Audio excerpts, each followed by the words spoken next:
1 Samuel chapter 18. When he had finished speaking to Saul, the soul of Jonathan was knit with the soul of David, and Jonathan loved him as his own soul. Saul took him that day, and would let him go no more home to his father's house. Then Jonathan and David made a covenant, because he loved him as his own soul. Jonathan stripped himself of the robe that was on him, and gave it to David, and his clothing, even including his sword, his bow, and his sash. David went out wherever Saul sent him, and behaved himself wisely, and Saul set him over the men of war. It was good in the sight of all the people, and also in the sight of Saul's servants.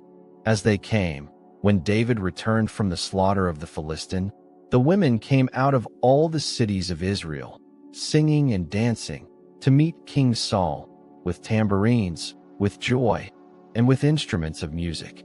The women sang to one another as they played, and said, "Saul has slain his thousands, and David his 10,000s."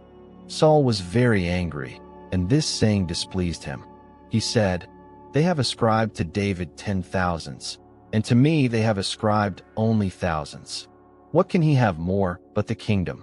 Saul watched David from that day and forward. On the next day, an evil spirit from God came mightily on Saul, and he prophesied in the middle of the house. David played with his hand, as he did day by day. Saul had his spear in his hand, and Saul threw the spear, for he said, "I will pin David even to the wall." David escaped from his presence twice. Saul was afraid of David, because Yahweh was with him and had departed from Saul. Therefore Saul removed him from his presence, and made him his captain over 1,000, and he went out and came in before the people.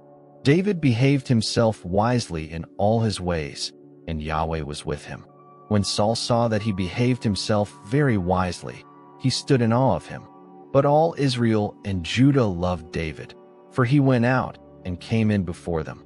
Saul said to David, "Behold, my elder daughter Merab, I will give her to you as wife. Only be valiant for me, and fight Yahweh's battles." For Saul said, "Don't let my hand be on him, but let the hand of the Philistines be on him."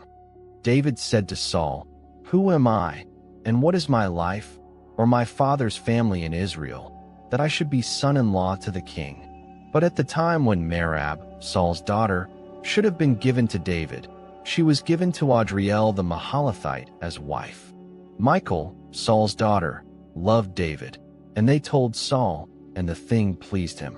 Saul said, "I will give her to him, that she may be a snare to him, and that the hand of the Philistines may be against him." Therefore Saul said to David, "You shall today be my son-in-law a second time."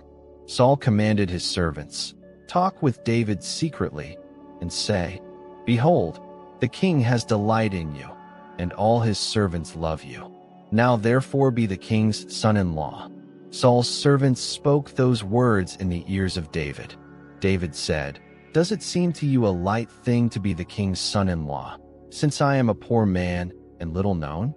The servants of Saul told him, saying, "David spoke like this."